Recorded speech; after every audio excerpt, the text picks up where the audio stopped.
Assalamualaikum warahmatullahi wabarakatuh. Sahabat cerita santri yang berbahagia, dalam kitab Ihya Ulumuddin, Imam Ghazali mengatakan bahwa ayyakuna walatuka sa'adatan, hadirnya seorang anak bagi orang tua merupakan sebuah kebahagiaan yang luar biasa. Anak adalah sumber energi bagi orang tua, sumber kekuatan bagi orang tua, sumber semangat bagi orang tua, terutama dalam menghadapi kehidupan sehari-hari.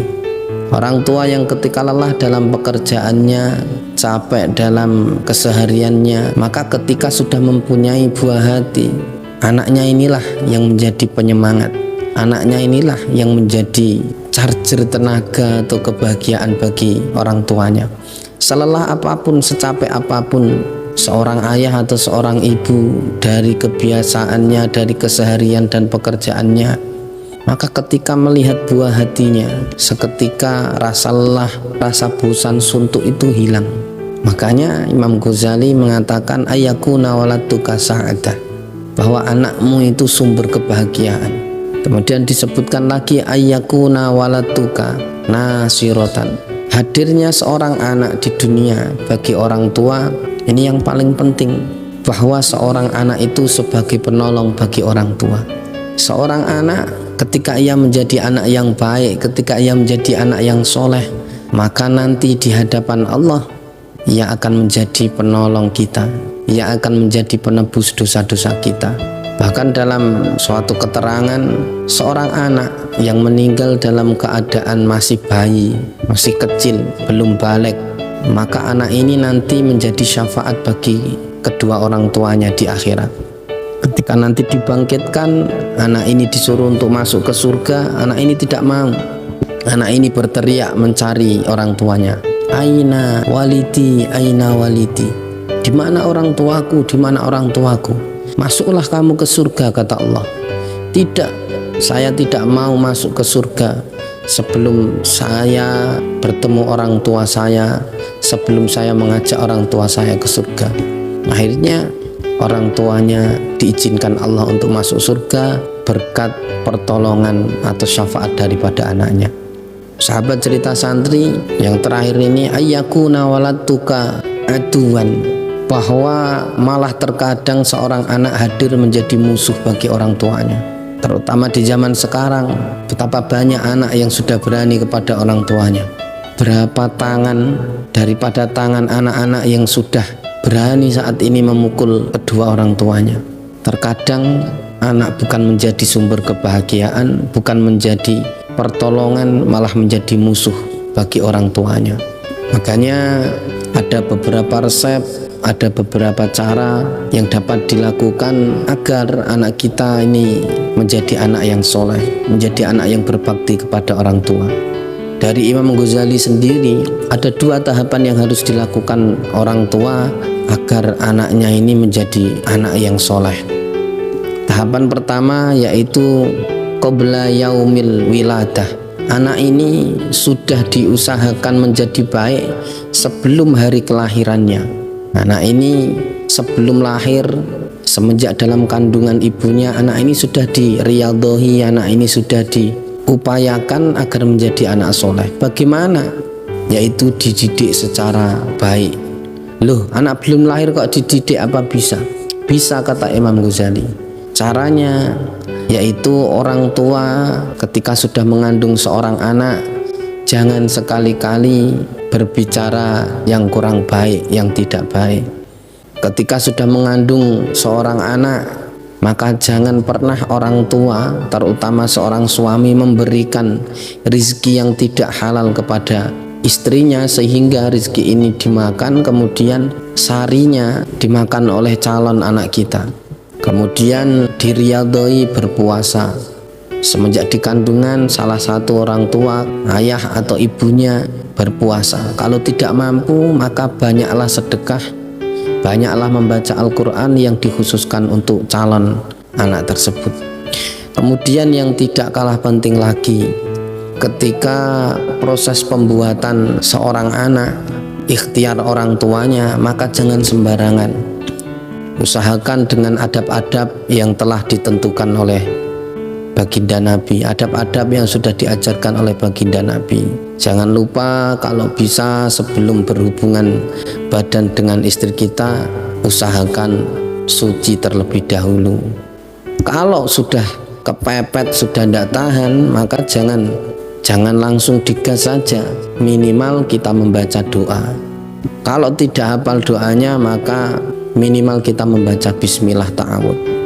Kemudian kata Imam Ghazali, ba'da yaumil wiladah, setelah hari kelahiran anak, ini yang tidak kalah penting. Jika proses pembuatannya kita ini sudah lalai, kita ini sudah ceroboh, maka masih ada harapan kata Imam Ghazali, yaitu setelah hari kelahirannya, maka upayakan hal-hal berikut. Yang pertama, saumu yaumil wiladah. Usahakan bagi salah satu daripada kedua orang tuanya yang mampu berpuasa di hari kelahiran anak, usahakan walau tidak selalu setiap minggu, usahakan kita bisa berpuasa di hari kelahiran anak. Inilah bedanya anak-anak zaman sekarang dengan anak zaman dahulu. Orang tua kita dulu yang notabene orang-orang baik, mereka tidak segan-segan, mereka tidak tanggung-tanggung dalam mencetak kita agar menjadi orang yang hebat. Banyak sekali daripada orang tua kita yang dulu berpuasa di hari kelahiran kita. Makanya orang-orang yang dulu, bahkan lebih dulu lagi, itu orang-orangnya lebih hebat daripada orang sekarang. Kenapa? Karena riyadhah dari orang tuanya itu luar biasa. Pasti kebanyakan tidak meninggalkan puasa di hari kelahirannya. Kemudian ayyakuna ta'aman halalan, sebisa mungkin orang tua memberikan makanan berupa rezeki yang halalan thayyiban, memberikan makanan, memberikan minuman bagi anaknya. Jangan sekali-kali makanan minuman yang ngawur, dari mana asalnya tidak jelas, halal haramnya tidak jelas, maka dampaknya itu luar biasa. Nah, kalau bisa usahakan makanan yang kita berikan kepada anak kita adalah makanan yang benar-benar halal, karena itu bisa menjernihkan hati. Ketika hati jernih, hati anak jernih, maka gampang sekali menerima nasihat dan ilmu. Kemudian kata Imam Ghazali, ketika orang tua memiliki seorang guru, maka jangan pernah tinggalkan tawasul kepada gurunya dengan bahasa yang sederhana. Ya Allah, bibarokati guru saya, misalkan guru saya, bibarokati berkah guru saya Mbah Kiai Mukhlis Musyafa' dan Abah Zainul Mustafa, semoga anak saya menjadi anak soleh. Al-Fatihah.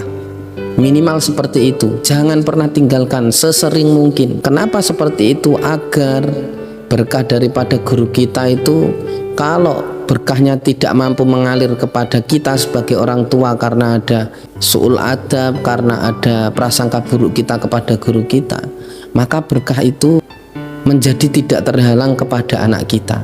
Kalau kita terhalang, maka berkah itu akan mengalir kepada anak kita. Loh, saya tidak punya guru, Ustaz, saya tidak pernah mondok.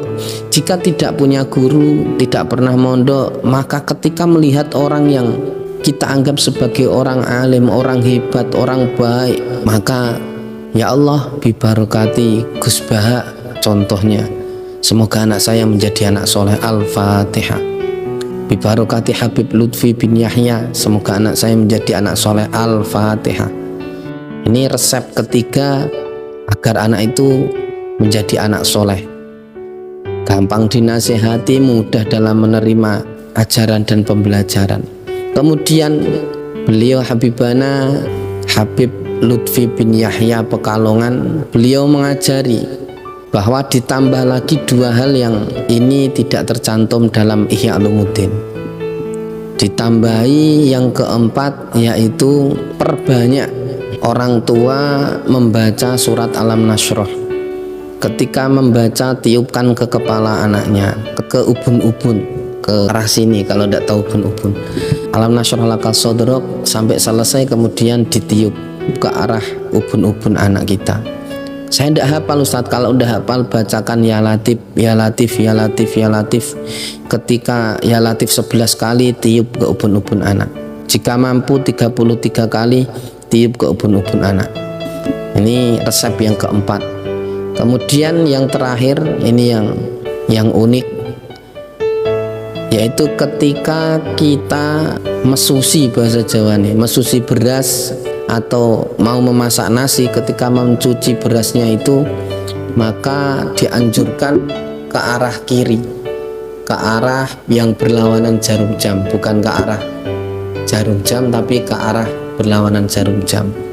Ketika mengaduk ke arah kiri, ke arah berlawanan jarum jam, maka bacalah sholawat sebanyak 11 kali. Selesai sholawat 11 kali, bacalah Bismillah 21 kali. Lalu ada satu lagi yang ini sangat mudah dilakukan dan luar biasa manfaatnya. Ini jazah dari Sahibul Yaman. Biasanya yang pernah mondok di Timur Tengah atau gurunya pernah mondok di Timur Tengah di Hadramaut Yaman pasti mengerjakan amalan ini, yaitu jika tak mampu orang tua berpuasa di hari kelahirannya, tak mampu melakukan membaca alam nasroh, mesusi tadi tidak bisa, maka ini bisa dilakukan, yaitu mencukur gundul, mencukur botak, bahasanya botak sampai kelimis, mencukur gundul anaknya selama 40 Rabu. Anak setiap hari Rabu mau tumbuh tidak tumbuh rambutnya, maka tetap dikerik, bahasanya tetap dipelontos sampai 40 Rabu, dan ini tidak boleh terputus. Ketika putus ulangi lagi, ketika putus ulangi lagi sampai genap 40 Rabu. Dan ini banyak guru-guru kita mengatakan ini sangat mujarab, walaupun tidak ada dalil dalam Al-Quran hadisnya, namun guru-guru kita melakukannya dan mengajarkannya kepada murid-muridnya. Walhasil tidaklah seseorang yang dibotak selama 40 Rabu kecuali ia gampang menjadi orang alim. Ingat, jangan pernah lupa, satu, berpuasa di hari kelahiran anak jika mampu. Yang kedua, berilah selalu makanan yang halalan thayyiban kepada anak kita. Agar apa? Agar hatinya ini menjadi bersih. Ketika hati bersih, gampang dinasehati, gampang menjadi pinternya. Yang ketiga, jangan pernah tinggalkan tawasul kepada guru kita.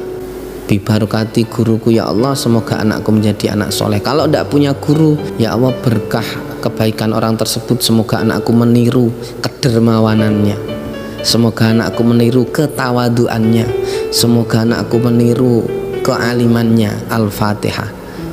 Yang keempat yaitu membaca alam nasroh sebisa mungkin, sebanyak mungkin.